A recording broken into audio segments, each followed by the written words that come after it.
Hello, world.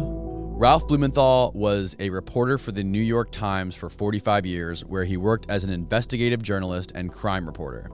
He's also written 7 books based on investigative crime and reporting on cultural history. His latest book, The Believer: Alien Encounters, Hard Science, and the Passion of John Mack, is the first biography of the Pulitzer Prize-winning Harvard psychiatrist John E. Mack, who risked his esteemed career in psychology to investigate the stupefying accounts of human abductions by aliens. Nothing in Mack's 4 decades of psychiatry had prepared him for the otherworldly accounts of a cross-section of humanity, including young children who reported being taken against their wills by alien beings. Based on Ralph's exclusive access to John Mack's archives, journals, psychiatric notes, and interviews with his families and closest associates, he reveals the life and work of a man who explored the deepest of scientific conundrums and further leads us to the hidden dimensions and alternative realities that captivated Mack until the end of his life.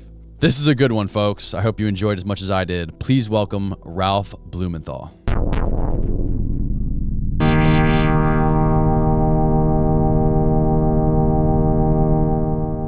Thank you for doing this, Ralph. I really appreciate it. I just finished watching the UFO documentary on Showtime, and you made a few appearances in there. I did. Really, really great documentary. Thank you. Yeah. I wasn't responsible for it, but I liked the part where they used me, and I don't subscribe to all of it. I think there was some sketchy things in there, but Really? Which is true of the whole UFO field. I mean, it's, to pick and choose, but I try to keep it on a level comporting with reality, let's say. Which part specifically about the documentary are you referring to? Well, there were some references to, U.S. government working with aliens in a secret base. Things like that, I think, are kind of way off. Right. Yeah, there is quite a bit of varying theories about what's going on when you sort of dive into that world. So briefly, why don't you, for the people listening who aren't familiar with you, if you wouldn't mind, give me sort of a brief background on who you are and what your background is with your career and everything. Well, I spent my whole career at the New York Times. And I was very well grounded in this reality, let's say.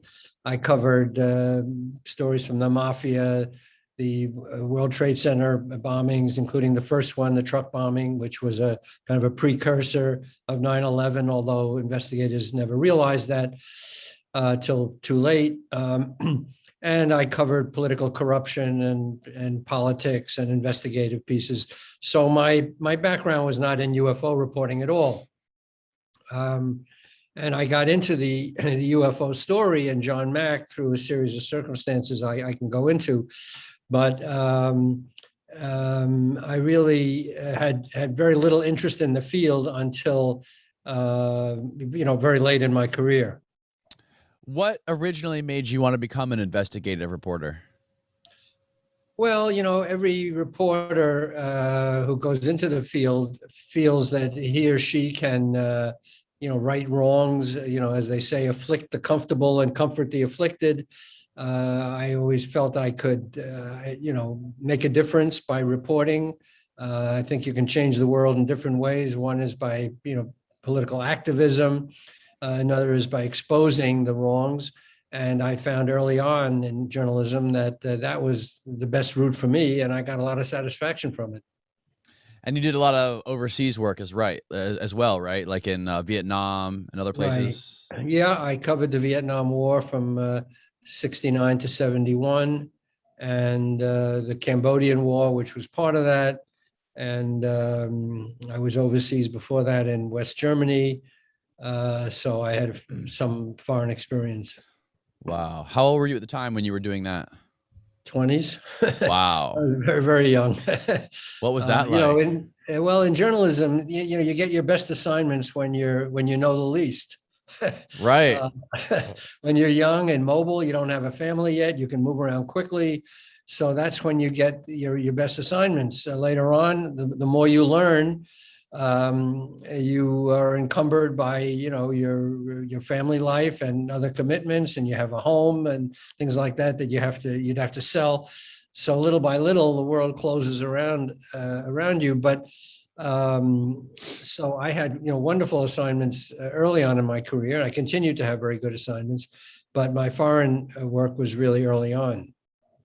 Now, are you still with the New York Times, or No, I retired in 2009 Okay. after 45 years, but I still was able to contribute, including my most recent stories on UFOs, which we can talk about. That I did those after I had left the staff, but continued to contribute. Okay. Okay. Now, in 2000, correct me if I'm wrong, but the first legitimate article to ever be released by the New York Times on UFOs was 2017. Is that right? No. No? The Times did a lot of reporting on UFOs over the years, so I definitely wouldn't call it the first legitimate article. The Times has a long history, both covering this field and ignoring certain things in this field, both. But if you go back into the archives, the Times was reporting on UFO incidents, way back to Kenneth Arnold and Roswell, of course, and all the things that happened in the 40s and the 50s, the 60s, throughout history. So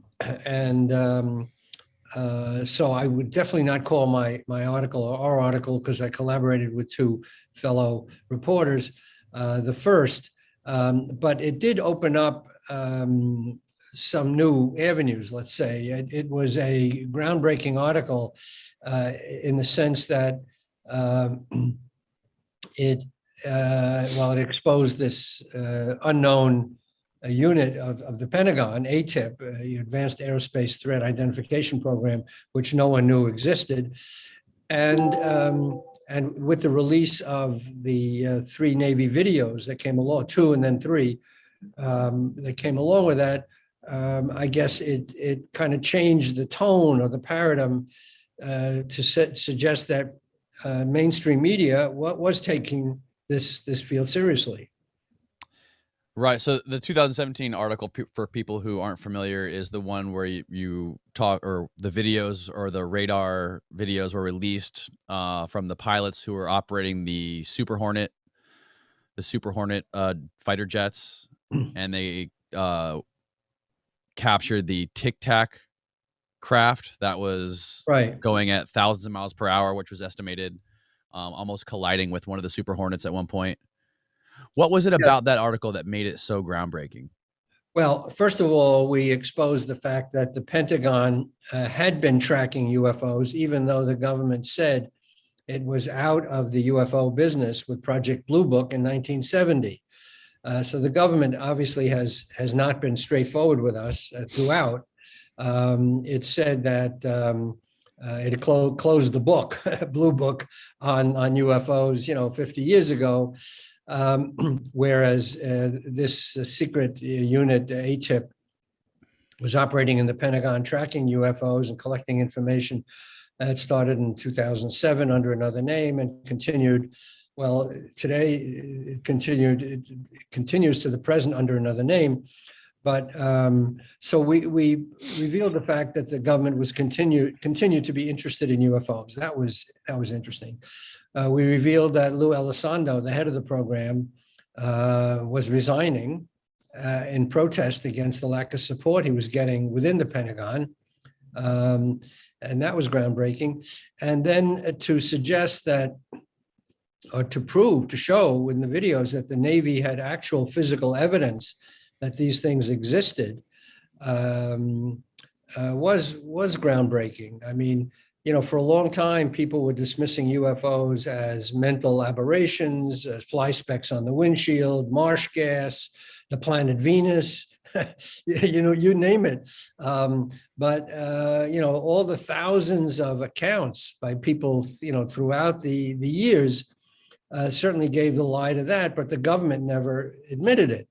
So now the government was saying, yes, we have a unit, investigating UFOs, and here are, Navy videos. They weren't the whole videos. We only got parts of them, but what we got was very interesting. So how did the article, like when you guys first began working on it, what were those conversations like? Okay, this is how it came about.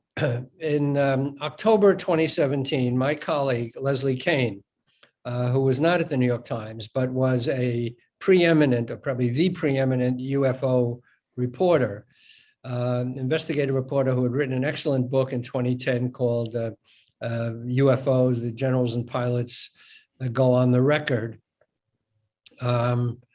which was a very, very meticulous and well-grounded account of how other governments, particularly in Europe and South America, were researching the UFO phenomenon. Anyway, she and I were in touch because she had been the companion of Bud Hopkins, who had gotten John Mack interested in UFOs, and we'll go into that story down the line. But anyway, so Leslie and I had been in touch for some years, and in October 2017, she told me she had just attended a meeting in Washington with Lou Elizondo, who was quitting as head of this ATIP, that this organization existed, ATIP, that we didn't know about, and that we could probably get these, she saw, and we could probably get these Navy videos of some of the encounters. So I realized this was big news. We didn't know that this organization existed. There had been, Harry Reid, the then Senate Majority Leader, had gotten the funding for this. We told that story. And so we took the story to the New York Times. I still knew a lot of editors there. I had left, as I said, in 2009, but I still knew people there. And it was an easy sell. The story about a secret Pentagon, unit investigating UFOs, and the director quits because he's not getting enough support. I mean, that's a no-brainer. And I should say, Danny, that we had all this on the record. We had no anonymous sources. We had the names of everybody we talked to. All the officials were, speaking on the record. We had the documentation. We had Lou Elizondo's resignation letter. We had an official comment from the Pentagon, which a colleague we worked with, Helene Cooper, Pentagon correspondent, had gotten from the Pentagon saying, yeah, this organization did exist. So we had this nailed down. So it was not a hard sell to the New York Times, and they put it on the front page on Sunday, December 17th. The rest is history. Wow. Were these pilots at all discouraged from talking about this kind of stuff for the first time? What was your feel from them? I think they were wary. Now they're not, by the way, because of the reporting that has since come out. But at the time, there was a little reluctance to speak because traditionally, pilots who reported these encounters, both commercial pilots and military pilots, were referred to the psychiatrist. They knew that it was a career killer to report these incidents, which, by the way, were common. But it wasn't sanctioned, let's say, and certainly not encouraged to report these encounters. But as time went on and we followed up with some other stories, the Navy and the Air Force a little bit later did encourage pilots to come forward. And now they say they want the pilots to come forward to report these encounters because they need them for the database. Now, like, for example, in the UFO docuseries on Showtime, Commander David Fravor talks about how after they told them about these things they want them to go check out, and they come back after their flight, they go back downstairs in the ship and there were some people there taking all the footage away. So obviously there's a lot more footage than. Yeah, there was an incident which we were made aware of that personnel on the ship told us that unidentified military people came on board afterwards and confiscated the data records. Okay, And as far as I know, that still remains unexplained, who those people were, why they took the database away. Did they know what was on it? Did they not want it to go further? It's just not known. I mean, I want to say, Danny, that in our reporting at the New York Times and in my book on John Mack, I've been very meticulous in not going beyond the information that I can verify. As you know, there's a lot of crazy stories out there about UFOs and aliens and encounters, and they're very interesting stories. But unless I can confirm them to the extent that at least I know who's telling them, what the circumstances are, et cetera, I'm very wary of committing that to print. So I'm very cautious, and Right. I don't know what happened in that incident when they confiscated the data. Obviously, the data still came out. So we have the video, we have the radar tracks. So they didn't conceal the actual encounters. It was just some record that somebody wanted to have. But more than that, we don't know. Right. I mean, most of these conversations are just speculation, right? Other than what you can get from somebody as a matter of fact. Say, like from... Yeah, I mean, I wouldn't say most are speculation. I'd say that there's a lot of speculation, but there's also a lot of factual information there, and people are coming forward. People on the ships, radar operators and people. We've been in touch with a number of them, other pilots who have spoken to us, on the record. And so there's a lot of information. Do you give any merit to the idea that these crafts could be some part of some sort of secret defense program or secret military weapon program? Well, that was an immediate thought and a possible explanation, but that has been increasingly ruled out for the following reasons. First of all, it was pretty much debunked in the latest UAP report. The Pentagon changed its terminology from UFO to UAP, right. UFO being unidentified flying object, which was a term that was popularized in the late 40s, along with flying saucers, which is totally out of use now, to what the Pentagon now calls unidentified aerial phenomena, UAP. So in the UAP report that came out in June, just this past June, they examined all the possibilities, what these objects could be. And one of the thoughts was, well, maybe it's our own secret technology that, the one hand of the Pentagon is trying to keep secret from the other hand, or it could be foreign technology, China, Russia, another earthly adversary. First of all, the U.S. explanation has really been ruled out conclusively, I would say, because everyone we have talked to on the record, off the record, says we, the U.S., do not possess this kind of technology, hypersonic speeds, ability to operate underwater. In some cases, these things have been seen entering and emerging from the water.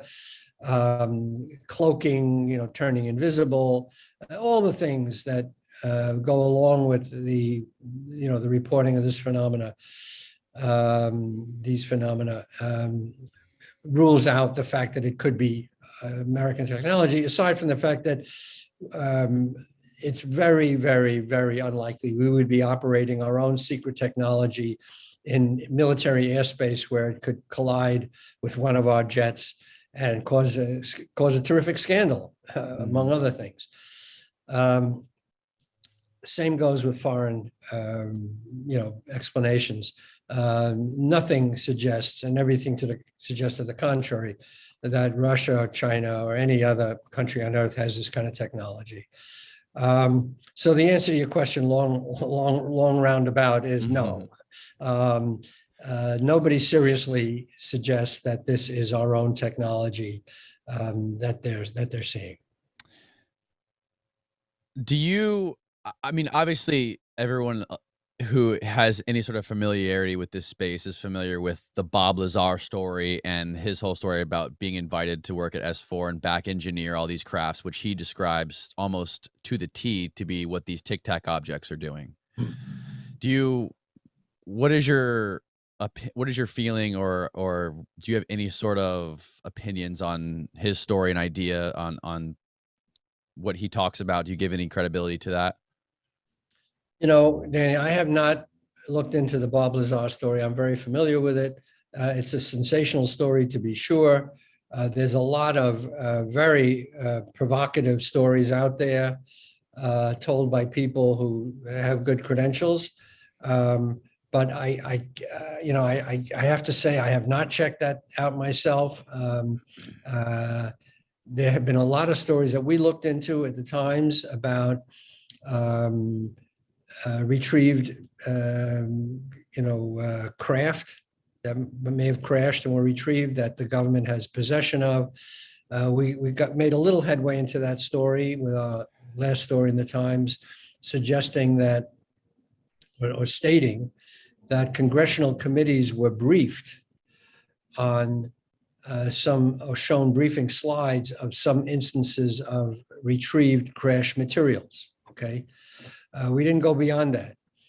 We didn't say, what had been determined from that, just that Senate committee staff were briefed on crash retrievals. That in itself is rather sensational, I would say. But to go to the next step and say that we have from these materials, if they exist, engineers and scientists have reconstructed spacecraft, reverse engineered them, is a big leap. And to say that, you'd really need the evidence. And I'm not aware of that evidence. So it may yet come out. So to answer your question, again, I just don't have an opinion on Bob Lazar. It's certainly provocative and worth looking into for sure. It just seems the media has been buzzing around this topic ever since the 2017 article. Do you think that article did anything to change the stigma revolving the subject? I think it did. We keep hearing that the article showed that the stigma is not permanent, that the Times, faced up to the potential ridicule. There still is a giggle factor in this whole, subject, which people in Congress are afraid to, subject themselves to. But it showed that a serious newspaper can deal with the subject in a mature and well-sourced way and suffer no consequences. On the contrary, we were lionized for this groundbreaking story. So I can't say we didn't suffer any consequences. It can be done if it's properly sourced. And as I said, we always just stick to what we know. We don't speculate on what we. By the way, we've never said that these UFOs are alien spaceships. That is a conclusion that some people have drawn, and you might say it's the logical conclusion once you rule out all the other possibilities. Okay, as Sherlock Holmes said, once you rule out all the impossibilities, what remains is the possible and the reality. But we never said that. All we said was that, and I think this is the big breakthrough, that these things do physically exist. Okay, they have been caught on radar, and there's images of them in FLIR, this thermal imaging technology from the gunship cameras. So, as I said, this dispenses with the idea that these things are figments of the imagination. They're archetypes. They're natural phenomenon mischaracterized. No, they are physically real objects with astounding, aerodynamics that we cannot explain, but they physically exist. So I think that's the biggest breakthrough since 2017. Did you have any sort of colleagues reach out to you after that had their feathers ruffled, or did you get any sort of negative blowback about this from other colleagues or people in your field? No, I would say no. I mean, we have a very serious science section at the New York Times that, looks over the shoulders of anybody reporting on science, and, sort of make sure that the Times standards are adhered to. But I got to tell you, I got absolutely no, feedback, negative, particularly negative. I got a lot of positive feedback, but no complaints from any member of the staff that, we maligned the New York Times. Or, on the contrary, people were very interested. Okay, so when and how did you first become aware of John Mack? Okay, so in 2004, I was still on the New York Times, and I was the Southwest correspondent based in Texas, in Houston. And somehow I picked up a copy of a book called Passport to the Cosmos, which is John Mack's second book. I'll tell you about John Mack in a minute, because just keeping the chronology, I didn't know who John Mack really was when I picked up this book. And I saw he was a Harvard psychiatrist who had gotten interested in the subject of alien abductions, or the stories that people who consulted him told him about encounters they felt certain they had with alien beings. So he got interested in that field, and he wrote two books. And as I said, this was the second book that I picked up. And I was immediately, as a journalist, captivated by the idea of a Harvard psychiatrist. And he was a very eminent psychiatrist indeed. I mean, he had won a Pulitzer Prize for a biography of Lawrence of Arabia. He had founded clinics for impoverished people, mental health clinics. He had worked on, he had protested against nuclear weapons because as a physician, he was concerned about the fate of the planet, all these things. So he was an interesting guy. And now he had written this book on alien abduction and the stories people told him. So I thought, as a journalist, he would make a good interview. And I thought I would give him a call at Harvard and see if I could interview him. Now, I didn't realize, I was naive probably, that I certainly didn't know he was as well known as he was. As I said, he had won the Pulitzer Prize in 1976 or 77 Pulitzer Prize for book written earlier. And he'd been all over TV with his first book called Abduction. He'd been on Oprah. He'd been everywhere. He'd been in the New York Times, but I had missed it. So anyway, I thought, gee, I'll write a story about this guy. And then I pick up the paper a few days later, and I see he's dead. I mean, he was run down in London by a drunk driver. He was there for a conference on Lawrence of Arabia, T.E. Lawrence, 30 years after his book had come out. And he was looking the wrong way down the street, which Americans tend to do in London. And he was dead. So I couldn't interview him, obviously, but I did reach out to his family. And it was not a great time for them. Obviously, my timing was poor. They were grieving. But I let them know that I was very interested in his overall story. And I kept in touch with the family, particularly his three sons. And eventually they granted me access to all his archives, his therapy sessions, which he taped, his own therapy sessions, because he, as a psychiatrist, he needed to be analyzed. And he kept up with his own analysis over the years, and his private journals and his unpublished manuscripts and his tapes of every lecture he ever gave. So I had access to a tremendous volume of material. plus interviews with the people close to him. I mean, his wife, Sally, was still alive. She died shortly afterwards of cancer. Um, Colleagues, family members. Anyway, I had access to a tremendous amount of material. And that's what got me going on the book.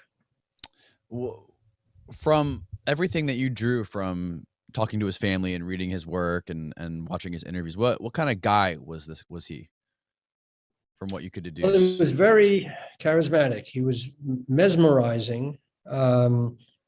He was tall, very good looking, with a ruddy complexion, very tightly stretched skin. He had a wonderful manner with people, which I guess is the mark of a good psychiatrist. He just got people to trust him and to talk to him. He was brilliant. I mean, his writing is quite apart from, the subject matter and what he was trying to convey. Just his literary abilities, his gifts as a communicator were extraordinary. He spoke beautifully in his lectures. He was, very intelligent. So he was a very commanding figure. Was he perfect? Absolutely not. He had suffered a childhood trauma in that his mother died, his birth mother, when he was 8.5 months old. She died of appendicitis. And that affected him all his life. I mean, he was always searching for the missing woman in his life, the missing mother. And so he had some affairs. He was searching for something he couldn't quite put his finger on. It found some outlet in his, search for missing intelligence in the cosmos, perhaps. He said that himself. So he had some girlfriends, and I interviewed them too, by the way.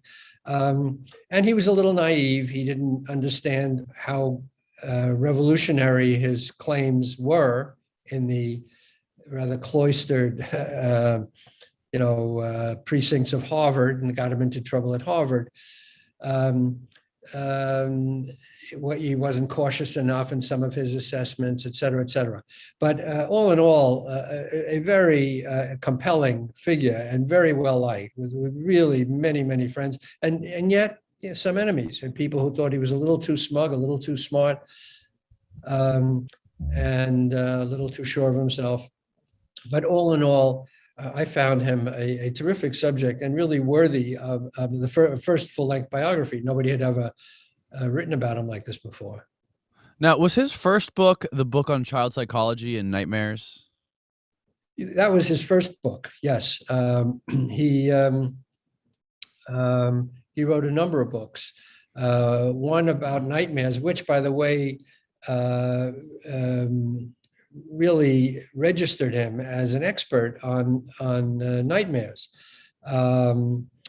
Because later on, people said, once he took up the alien abduction phenomenon, people said, well, you don't understand, John. These people are just having nightmares. And he said, in effect, he said, look, I wrote the book on nightmares. First of all, these people, not all these encounters were at night. Some of them were in broad daylight. People were driving, or one case on a snowmobile. People were encountering, having these experiences at all times of the day or night, not just at night. So his interests he ranged widely intellectually. It was only later in his life that he, came across the abduction thing. And like all of us who come across this subject, he was blown away. I mean, how is this even possible that, people are encountering, alien beings? And, the difference is we'll encounter this subject and say, that's interesting, wow. But he decided he was going to make it his career to investigate it. So he was very courageous. I think that's one of his chief attributes. He didn't care what people were going to think, and he didn't care if he was risking his, his professional reputation. He just thought it was a damn good story, and he was going to try to get to the bottom of it. Right. Now, he spent all that time studying nightmares and child psychology. Did he ever find any overlap in his studies of abduction or his interactions with abductees, did he find any overlaps with those people and with his current knowledge of child psychology, or like night terrors with children? Okay, that's a very good question. Well, first of all, I should say that he basically concluded that the people who came to him with these stories, many of them were troubled. Indeed, they were troubled, but they were troubled as the effect of the experiences that they believed they had. They weren't making up the experiences because they were troubled, and that's a big distinction. So he said that the experiences that they had, in effect, caused their distress. Not that they were distressed and therefore they made up these experiences. So, for example, some critics said later that, well, these people, some of them were sexual abuse sufferers, women, let's say, who had trauma in their background, and they therefore concocted a story of being examined by alien beings in sort of sexually intrusive ways, because some of these women recalled or seemed to recall their pregnancies removed by the aliens for reproductive purposes. There were a lot of these stories. And he debunked that. He found absolutely no connection. Certainly no reason to think that any woman who had a sexual trauma was covering it up or explaining it through these abduction stories. No connection whatsoever.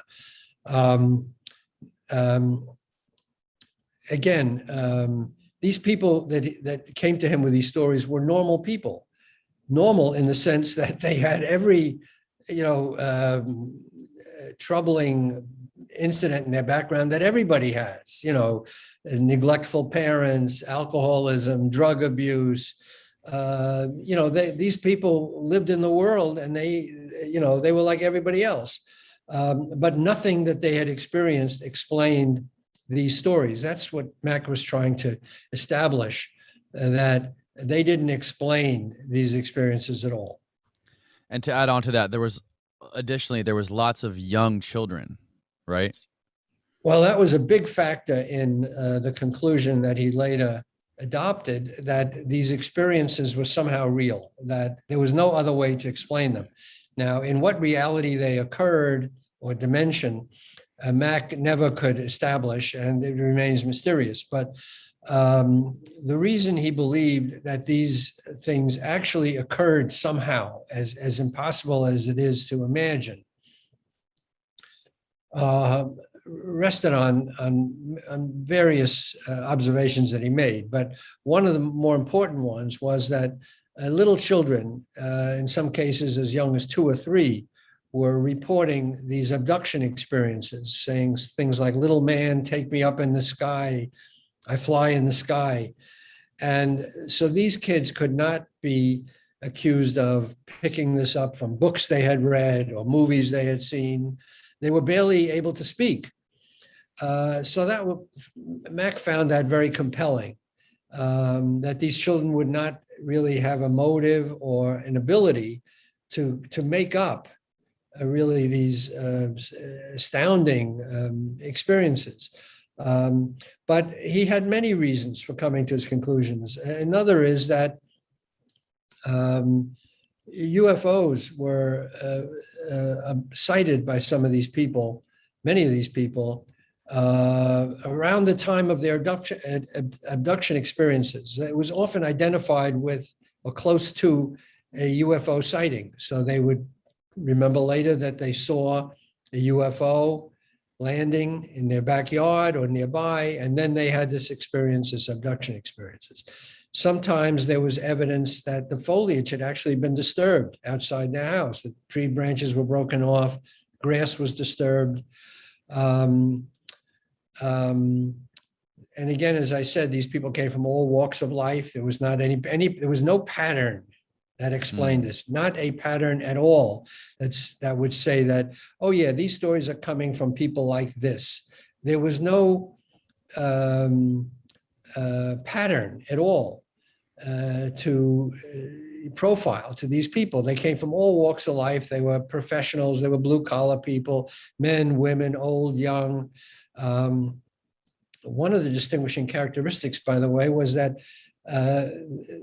abduction experiences seemed to run in the family, that often their parents and grandparents had reported experiences like these. And then the parents would say that, oh, my children are now coming to me, telling me that they've had these experiences. So there seems to be, Mack found that there was some correlation, some family line running through these stories. Another thing that made a very powerful impression on him was that on occasion, there were third parties who were witnesses to some of these encounters. For example, he told the story of two girls who had had a sleepover, and during the night, the mother of one of the girls at the house came down to check on them and found them missing from their bed. So obviously she was terribly alarmed. She called the police. They searched all over and couldn't find them. And the next morning or hours later, the girls turned up back in their beds. And later they remembered seeing a spaceship land outside their window and having had some kind of an abduction experience. Now, here's a case where they reported this experience later, but the mother confirmed a part of it by saying she found the girls missing. Now that's really intriguing. Now, not in in some cases, people weren't physically missing. There was another story that came up at a conference that Mack attended of a woman who fainted in her husband's arms. And while he was holding her, she had the experience of being transported up into the sky by some kind of a alien intelligence and flying around and seeing certain things, and then coming back to her body, and her husband was holding her the whole time. So she wasn't absent for that experience. So it's complicated. But anyway, for all the reasons I said, Mack believed that there was every reason to credit the stories of these people as real to them, certainly, and no other way to explain these stories. In all the accounts by skeptics and debunkers that have emerged since then, nobody has come up with a good explanation. It remains mysterious. So at least Mack said, look, I can't explain it, but I can't credit any other explanation either. So that's where we are. And if this is a spoiler alert to my book, I'm happy to admit it, that I don't solve the mystery, but it is a mystery. Right. Now, during this time, wasn't he around the point where he started to become interested in this? What was the catalyst, or what was the point when he first became like, aha, I need to look into this more? Was it one person that came to him?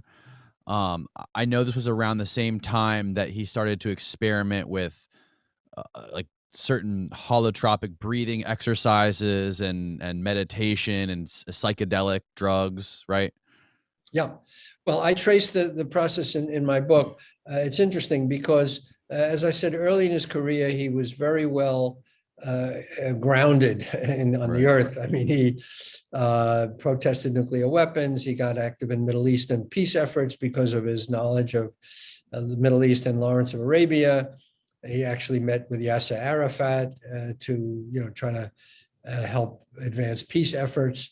And then a series of things happened that pushed him in a new direction. So one of them was he went off to Esalen, which is this think tank on the Pacific, where they were experimenting in the 60s with drugs and with alternate forms of consciousness. And It was very cutting edge and very, very 60s. And while there, he met a psychiatrist from Czechoslovakia named Stanislav Grof, who had pioneered a form of breathing that changed was able to move people into a new level of consciousness, like drugs, but without drugs. It was called holotropic breathing. It was rhythmic breathing to music. And it had the effect of inducing kind of almost like a trance that enabled people to transcend their normal consciousness. Okay, so John Mack tried this, and he found himself actually carried back to a childhood memory of being in the womb. His mother was the woman who died in 8.5 months after he was born of appendicitis, but he recalled, or thought he recalled, her struggles to give him life, and it all came back to him, he said later. And he also had a memory, or he thought it was a memory, of being a Russian peasant in the 16th or 17th century, and watching his son being decapitated by a Mongol warrior, wherever that came from. So anyway, he came back from this holotropic breathing exercise, and he was amazed that, he was a psychiatrist, so he knew the processes of the mind, or thought he did. And here was some new frontier that he was, learning about, where he could alter his consciousness and sort of catapult himself into other levels of consciousness and memories or realities, whatever. Mm-hmm. So that kind of set the stage. So then at one of these conferences with Stanislav Grof, he met a fellow psychiatrist, and her name was Blanche Chavousti, and she told him she had a patient who thought she had been abducted by alien beings, and or she had these experiences that the psychiatrist thought were a signpost of abduction. The woman didn't quite understand what these experiences were. Anyway, she told John Mack about this, and he was pretty skeptical. He wasn't there yet. And he said, it sounded kind of crazy to him. And she said, by the way, I have a friend in New York who's studying all this. His name is Bud Hopkins. He's an artist, and he has a lot of people he's hypnotizing who have these experiences of abduction. Would you like to meet him? And John Mack said, no, sounds crazy. But anyway, one of the strange things in life, the story is full of synchronicities, and with me included. So he's in New York in 1990, visiting a friend of his, Bob Lifton, the famous psychiatrist who wrote about Nazi doctors, and Hiroshima, Nagasaki, very eminent colleague. And John Mack is visiting Bob Lifton in New York, and he suddenly remembers Bud Hopkins is living nearby, and I had an introduction to him. Should I call him? So this is very strange. He says to Lifton and his wife, I might just call Bud Hopkins because he's interested in this alien abduction stuff. I might call him. And by the way, Max said, I know, Bob Lifton, that you know Bud Hopkins from Cape Cod because you guys both have houses there. Bob Lifton, like many psychiatrists, had to get away on Cape Cod, Wellfleet, where psychiatrists go in the summer, which is why you can't get analyzed in August. And Bud Hopkins had a studio near Wellfleet. So he said, I know you know this Bud Hopkins. Would you like to come with me? And this is the good part. Lifton's wife then, BJ, speaks up and says no, because Bob has a choice about getting involved in this and you don't. Whoa. Now I heard this, I think I heard this from Lifton. Anyway, this was an amazing story because here's the wife who sees this whole thing already happening. She sees John Mack getting involved in abduction. Before John Mack even saw it, she had this flash of insight, and she was going to save her husband from getting involved in this. Turns out that Bob knew a lot about abduction, it turns out. But anyway, Lifton had done some of his own research, but that came out later. Anyway, John Mack goes alone to Bud Hopkins' house. Hopkins is an artist. He's got this great studio townhouse in Chelsea on the west side, and it's hung with his sculptures. Hopkins was a very good artist, by the way. Some of his work is in museums, a well-recognized artist. And he did these flat sculptures, non-objective sculptures, very sort of brightly colored but ominous forms he called his guardians, wherever that came from. So Mack visits Hopkins, and Hopkins already got tipped off from his friend Blanche that, John Mack, eminent psychiatrist, is interested in talking to you. So Hopkins hands Mack a sheaf of letters that he got from the people he had talked to about abduction. And I should say that Bud Hopkins had already written at least two books on abduction. The first one, Missing Time, long before John Mack got interested in the field, was about this very strange aspect of the abduction stories, which was that people who remembered afterwards being abducted lost track of time.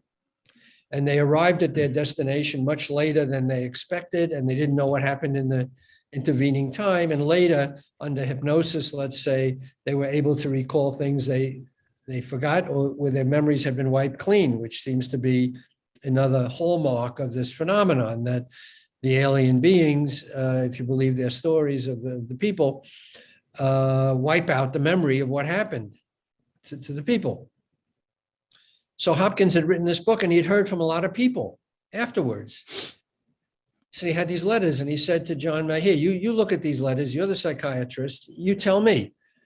So Mack went away, read the letters. He actually was off on a trip to Czechoslovakia right after that. So he didn't get to it immediately. And I tell the story in my book. But he got to the letters not long afterwards, and he was amazed because these people were talking about these incredible experiences that couldn't be true. And yet they were so detailed. So that's what started him off. He then, collected his own circle of people. It wasn't hard to find through Bud Hopkins and others, men, women, cross-section of people who reported these experiences, seeing a spacecraft, having encounters with these beings, being abducted on the spacecraft, having medical experiments performed on them, all kinds of things. So that's what got him started. And the stories he heard were just astounding. And so that was 1990. And in less than 2 years, he was lecturing to Harvard on the phenomenon, which was probably too soon. But he hit the ground running. How many people throughout his career did he interview that claimed to be abductees? And in your mind, which ones are the most incredible? Well, he interviewed several hundred. I'll tell you this, that John Mack's first book, Abduction, Human Encounters with Aliens, which came out in 1994, which got him into trouble at Harvard, and I can tell you that story. But that book is a compendium of 13 case studies. Okay, 13 people who had these stories of encounters with aliens. And they are fantastic. I mean, they are so amazing, more complicated and more with more twists and turns than you could ever imagine, very well recounted by John Mack, just like a psychiatrist would, whose business is, recounting case histories. He talks about their childhood background, all the events in their lives that led up to this. So in other words, he dissects their stories, and then he tells their stories, the stories that they told him, with his insights. It's really a totally remarkable book, because each of these stories is different. This is what actually was so convincing to him. The stories are all different in myriad details, but they're basically consistent. That they see a spacecraft somewhere, that they next remember seeing alien creatures of different kinds. They are then on the ship, subject to various procedures, and that they are then released. Sometimes they have a scar afterwards of some procedure that healed quickly.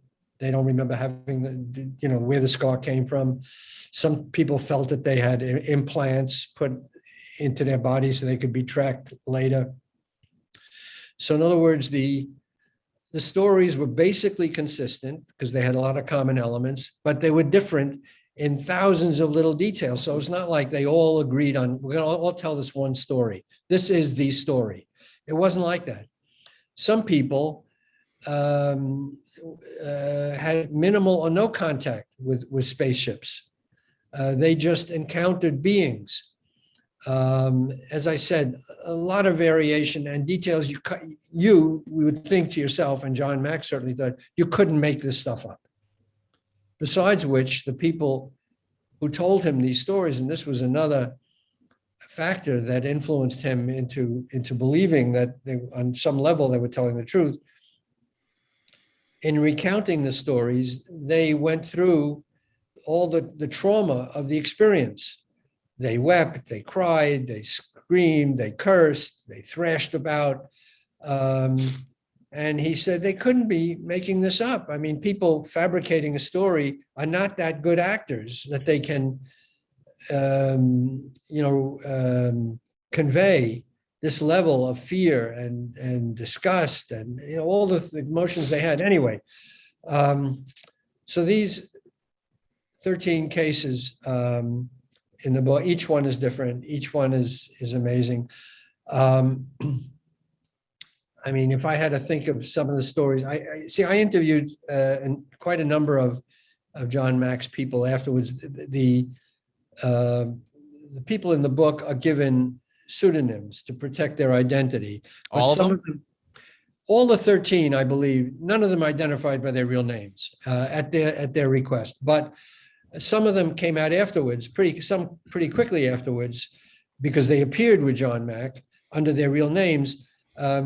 So quite a number of them identified themselves afterwards as the person in the story. And others I was able to identify and talk to them, and they confirmed their identities. I'm trying to think of,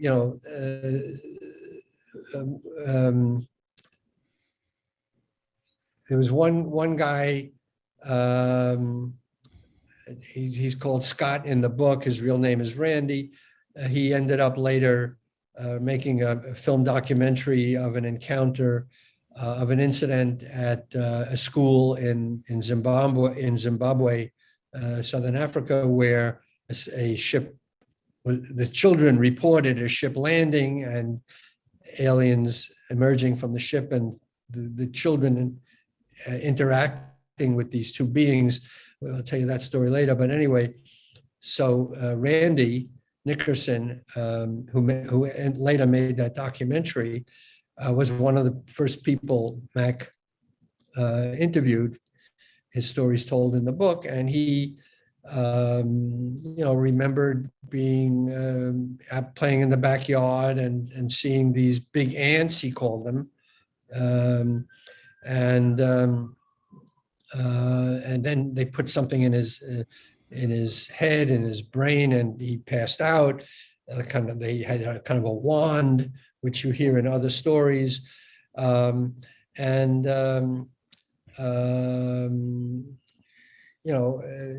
many details. But this was in Zimbabwe? no. Oh, okay. He made a documentary later about an incident in Zimbabwe. We'll talk about that. But this is when he was a child, and when he was talking to John Mack. He was one of John Mack's first subjects of patients. Nobody could ever figure out whether John Mack was talking to them as patients, because they weren't suffering from anything except their experiences. They weren't like they didn't have a real they didn't have a real reason to be a patient except for these stories. So they didn't want to call them patients. So subjects suggest that they were research subjects for John Mack. Anyway, we could just call them people who came to John Mack, but Randy was one of them. Okay. And Randy found a specific interest in this Zimbabwe. Well, the reason I ask is because some of these experiences, or some of these abduction experiences that people talk to him about, have more concrete evidence than others. If it comes to physical scars, or if it comes to actual eyewitnesses, in your mind, which accounts are the most credible? Okay, so here's a case that became very famous in its own right. And that Bud Hopkins investigated and told John Mack about, and it was actually a book by Bud Hopkins called Witnessed, and this is a story.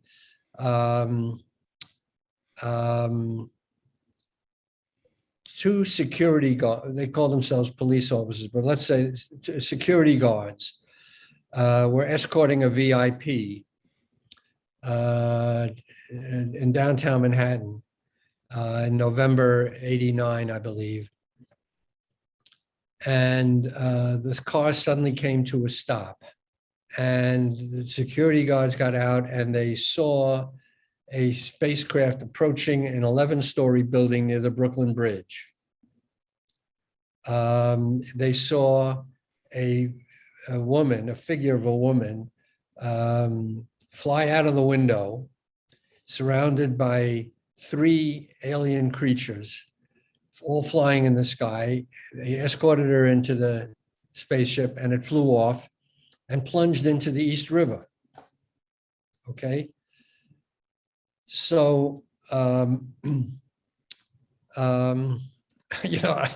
this story, it's very difficult to tell the story without all the background or nuances, but this is a case that, as I say, became known as the Brooklyn Bridge abduction.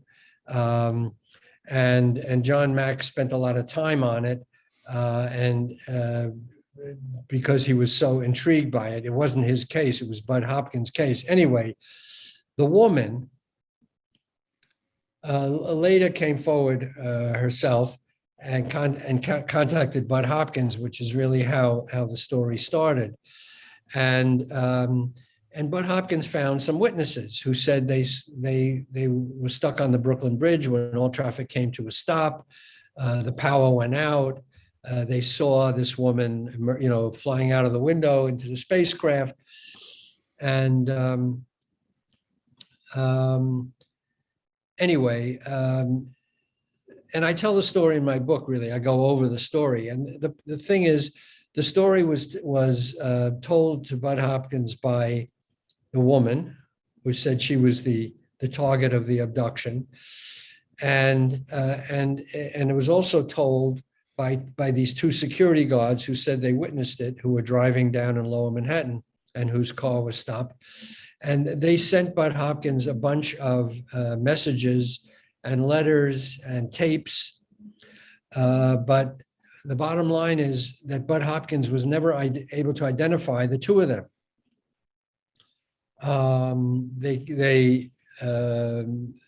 He got their names, but he never could find them.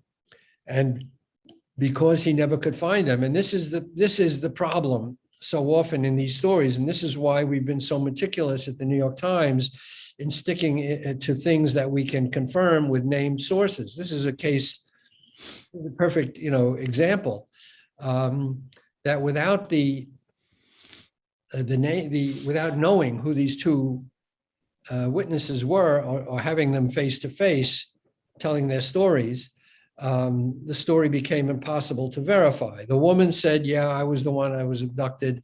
And people said, or some people said, yeah, they saw this woman come out of the window. But the two security guards who were the best witness, who came from, and the closest witnesses, shall we say, to this, could never be identified. And in fact, took some effort to remain unidentified. So the story basically collapsed. It's intriguing, but it, like so many of the abduction stories, there's something missing. That is the hallmark of this phenomenon, Danny, is that none of them can produce the smoking gun that would convert skeptics, scientists, et cetera. That's not an accident. That is part of the phenomenon. Somehow, whatever this is, doesn't want to be found out or can't be found out. There's a lot of intriguing signs pointing to these cases.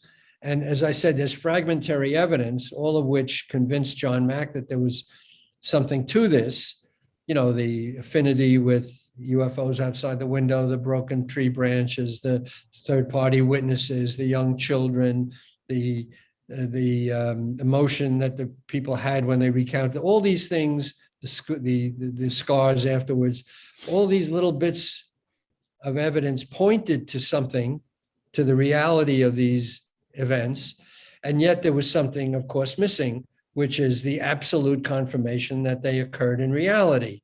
There's no photographs, there's no video, and you say, well, why isn't there? Well, that's a good question. Why isn't there? There is video, by the way, of UFOs, because they came out, we saw the Navy videos. There's definitely photographic and video evidence confirming the physical existence of these objects. But that's all you can say. There's no connection to aliens or abduction or anything else. That we don't know. It doesn't exist. We don't have that. So all we can say is that, yeah, UFOs physically exist. We don't know where they come from. We don't know what intelligence is behind the wheel.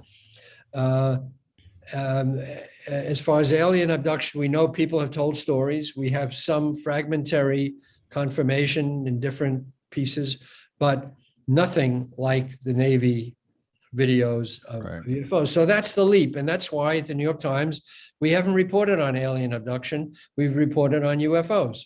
Right. Out of all of the people that criticized John Mack, including, I don't know if you would call it criticism, but, whatever he had to go through with Harvard, turning the screws on him for his research and what he was doing. What were his biggest critics' theories, or like his biggest critics? What did they say to sort of dismiss what he was doing, or what the people he was talking to were saying? Good question. I've heard about things like implanted memories in hypnosis. It's possible to implant false memories. I know that's part of it, but yeah, that's a very good question. Well, first of all, what critics said, including Susan Clancy, who wrote a book about it, put a lot of stock in sleep paralysis. That it's a very common ailment or phenomenon that people during the night feel paralyzed and can have hallucinations of various malign creatures. And it's physiologically, there's something interrupting the sleep patterns, and the brain operates differently and thinks that these events are real. So that was one theory. Another theory is that the hypnotist was implanting these suggestions in the people, basically. And there was actually one interesting experiment that a skeptic did, where he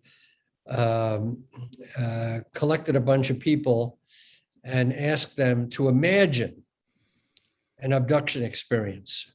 Just imagine it, and in all its detail. And they did. And the imagined experiences seemed, in some cases, rather like the actual experiences.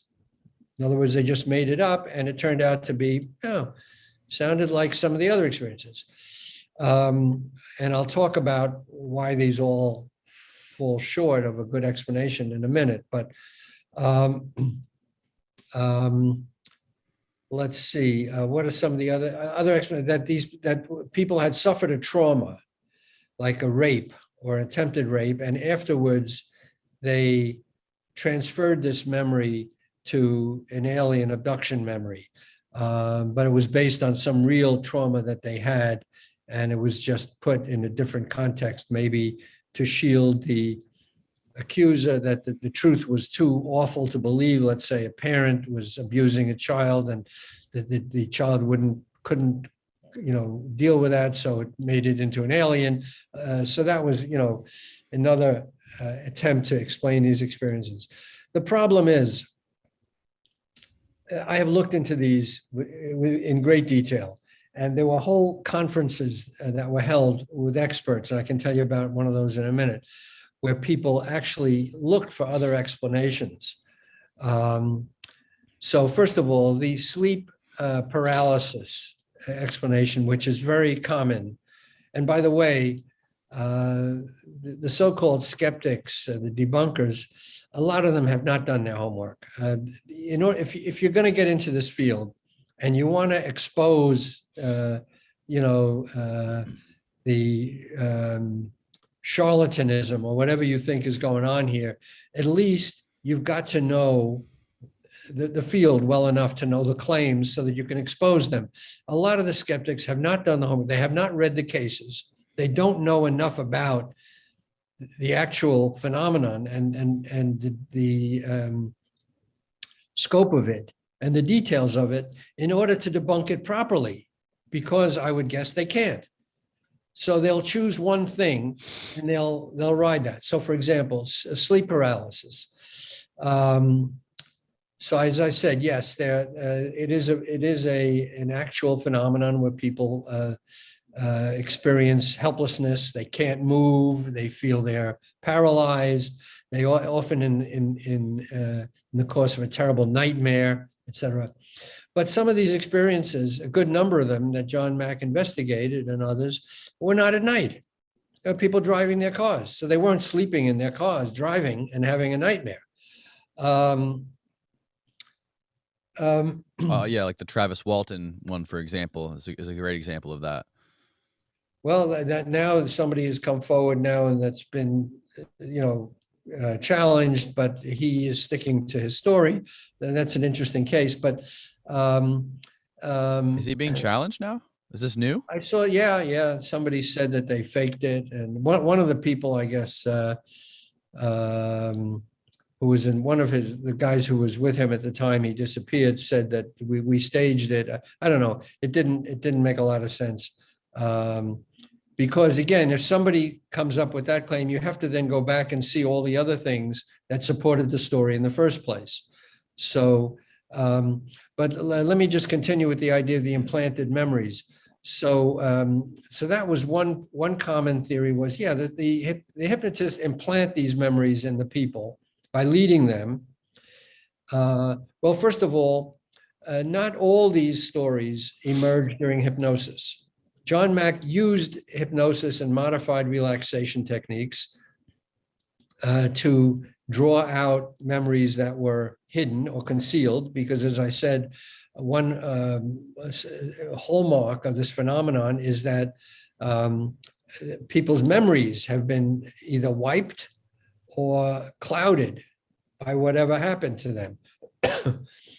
So one way to get at that, and that's really the key to the Betty and Barney Hill abduction case. It's the first big abduction case in New Hampshire it happened in 1961. It only became public 4 years later. Anyway, psychiatrists have concluded, researchers have concluded, the only way to get at these memories is through hypnosis. So, and by extension, critics were saying, yeah, the hypnotist then implants these memories that are then taken as the account of something real that happened. Well, first of all, a lot of these experiences were described without regard to hypnosis. People had enough memory of what happened to recall or think they could recall at least the outlines of it. So they weren't implanted by there were no hypnotists at various stages of this. The idea, once you read through the case studies, as in the 13 cases that John Mack wrote about in Abduction, you would have a great difficulty in imagining that a hypnotist could provide this level of detail to these 13 very different stories. I mean, right. What kind of an imagination would you need to have to implant these stories in somebody? I ask you, read these 13 case studies and say, oh yeah, the psychiatrist knew all these details and implanted it in the person, and then the person sort of regurgitated it back. Not possible, remotely. Wherever these stories came from, you cannot imagine that they came from somebody who was implanting them in these people, because they are so bizarre and so one of a kind and so unimaginable that you could not, in fairness, conclude that they were given to the person to then feed back. Okay. Well, real quick, I want to interrupt you for a second. Yeah. The interesting thing to me about the sleep paralysis part of it is that, by and large, most of the sleep paralysis stories are people feeling paralyzed and dealing with some sort of terrifying being that has malintent. Right? Like something that's choking them to death or trying to kill them. But I don't know if it's all of them, but at least all of the abduction stories I've heard, the beings that they're having this interaction with do not have this malintent. They're simply just doing, taking samples or trying to communicate something to them. Like, that's a very good point. That's a very good point. That there is a difference. One of the books I talk about early on in my book, The Believer, is a book called The Terror That Comes in the Night, by a psychiatrist a psychologist who investigated what they call the old hag syndrome, particularly in Newfoundland. There were a lot of people who had stories of being paralyzed during the night, feeling a malign presence, a stinking, horrible, evil presence climb up on their bed and strangle them. And it was so vivid and so clear. And many people had this and told the author, David Hoffman, I believe. And he investigated that, and he, the author, had it happen to him. He himself had experienced this as a student. He remembered the exact same thing. He was in his room. He was drifted off to sleep, his college room. He felt the door open. He thought it was one of his roommates calling him to dinner. Next thing he knew, this stinking, horrible thing climbed on his bed and was choking him.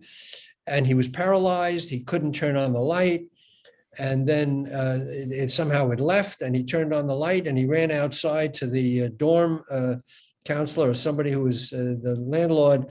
He said, "Did you just see somebody running here?" I go, "No." So anyway, he himself had experienced this. But as you say, that's a rather different experience. These beings, whatever they are, in the abduction stories, were not strangling people. They were imparting information. They were seeking DNA, perhaps. They were one of the things we didn't talk about yet, but that it's very much a part of the John Mack story, is that a lot of people told John Mack that the beings communicated with them telepathically, because that was another thing. You mean they spoke English? No, they didn't speak English. I got the messages in my brain. I just heard the words or saw the words, and they were telling me that the planet is in danger, and humans have to get their act together and stop polluting the planet. And in some cases, the message is, this is what happened to us, the aliens on our planet, and that's why we are able to warn you. Anyway, but it's a very different experience from the strangulation stories of the the terror that comes in the night, the old hag syndrome or so. So what are we to draw from this? Well, first of all, there's a whole kind of anomalous experiences that seem to operate in a world that we don't recognize, another reality that penetrates our world, as John Mack said, somehow, in ways we can't explain. We have a clear idea of reality. We think we do. Reality is what you can see, smell, taste, and touch, knock on the table, feel it. But what about all these other things that may be out there, other dimensions that, we're a young species as human beings. We don't understand. Our science is young, a few thousand years old. We don't understand everything. So maybe there's other dimensions, aspects to the universe that we don't understand. And this really came up in the Harvard investigation, when Harvard cracked down on John Mack and said, you're very bad. You're making us look bad, in effect. And they said, we have to investigate your methodology. Are you really proceeding scientifically? And John Mack said, well, what is that? I mean, what is scientists, there's no rules for science, you follow the scientific method more, but all the great breakthroughs in science came in unconventional ways, that unexpectedly. Why is that so many so many of the academic types in places like Harvard are so quick to dismiss these types of topics? Like, I've had this conversation with Avi Loeb, the Harvard astrophysicist who discovered the Oumuamua, that he thinks was from another intelligent civilization. And some of his astrophysicist colleagues at Harvard would say to him, they hope to God they never witness anything like this or never come across any sort of extraterrestrial thing in their entire career. And it's just like, it seems like such an interesting thing why these people are so easy to dismiss. Well, listen, first of all, as I say in my book, Harvard is no stranger to unconventional science. William James, the father of psychology, who taught at Harvard 100 years before Mack, investigated seances and levitation and all that. And there was a lot of unconventional research going on at Harvard. There was, and there is. What turned Harvard off, I think, was Mack was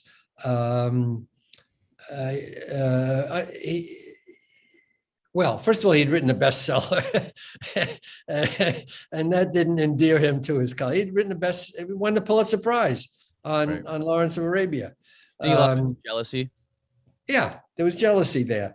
He was very sure of himself. I think he turned some people off in the way he was so sure of himself.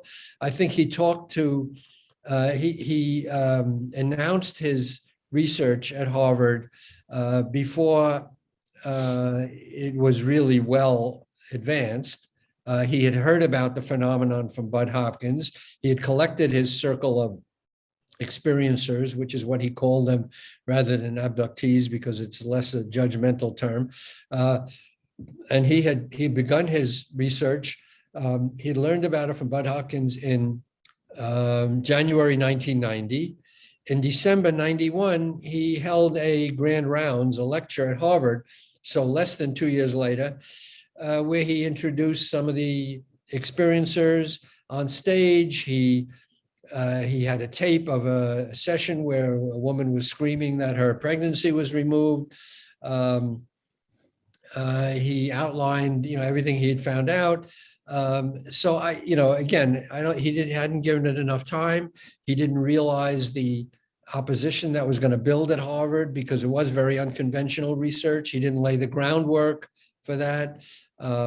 He didn't peer publish. It wasn't entirely his fault. He tried, but his articles were rejected because they were too complicated. And one publisher in the Journal of Psychology wanted more information and shorter. He wrote a 100-page paper on what he had found. This is before his first book. And he brought up his findings, 100 pages. He sent it to the journal, said, "We can't run this. It's much too long. But by the way, could you add some more detail?" So they had him. And he said, "I can't add more detail, and I need all this space and forget it." So he took it away. And the New England Journal of Medicine wasn't interested. They wouldn't even open up his envelope. Look, it was a difficult subject to address, period. And it probably needed a book. An article wouldn't do it. It needed a book. So anyway, we're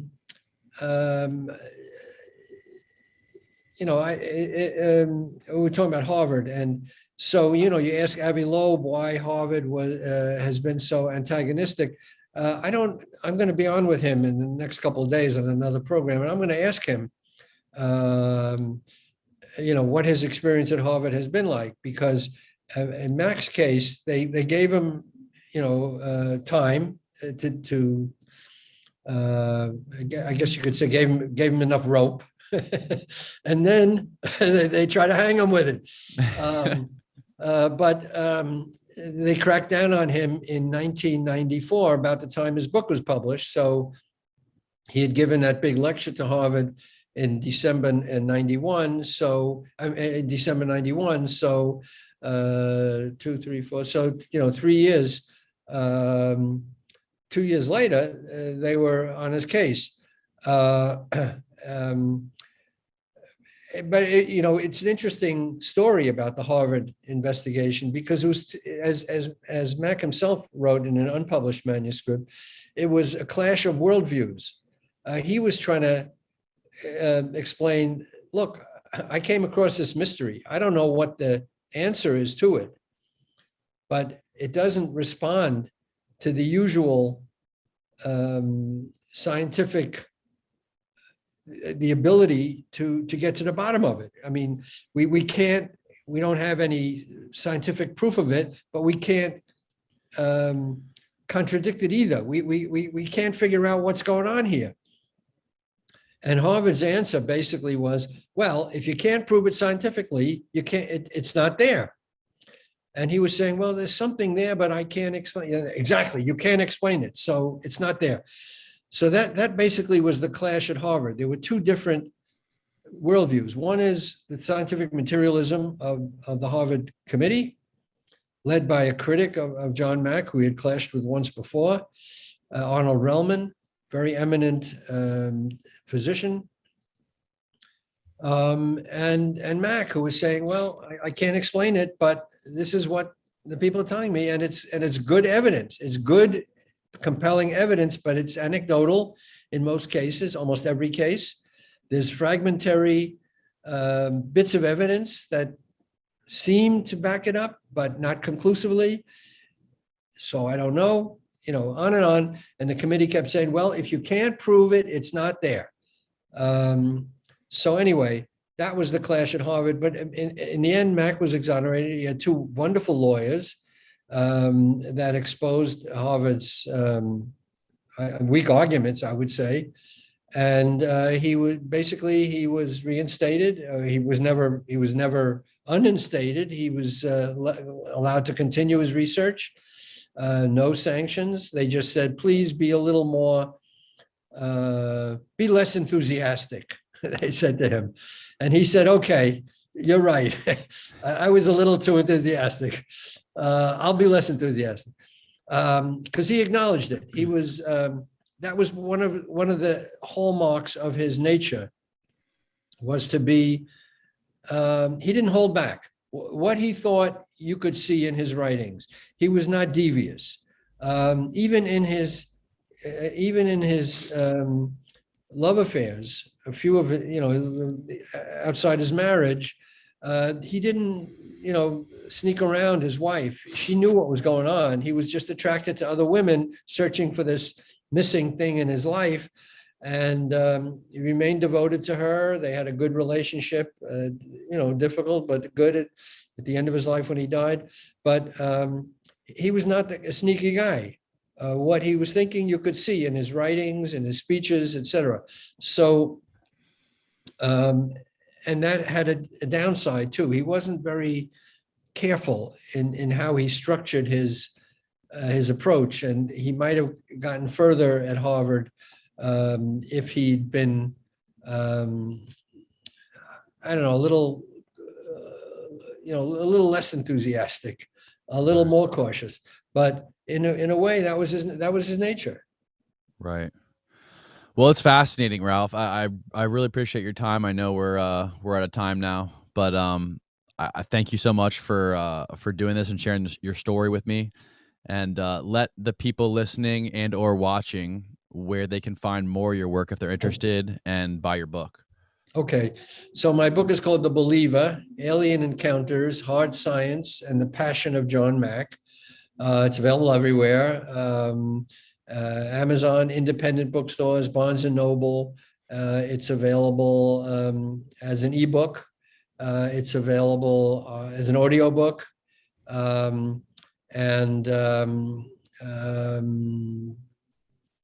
As I said, independent bookstores, if they don't have it in stock, we'll get it for you. I love to support independent bookstores because they've been very good to me, and they're great. All the information is on my website, Ralph Blumenthal, BLUMENTHAL.com, ralphblumenthal.com, and has a bio, my work at the New York Times, et cetera. So that's how they can find out. Awesome. Thank you so much, Ralph. One more sort of personal, greedy question. I've always wanted to ask someone like you, who's had, the amount of experience you have being in publishing and investigative journalism, especially working with a company like the New York Times for decades. What is the best strategy for coming up with headlines? Because I do so many of these talks and they're all published on the internet, and I can never figure out the right formula for a headline. Wow.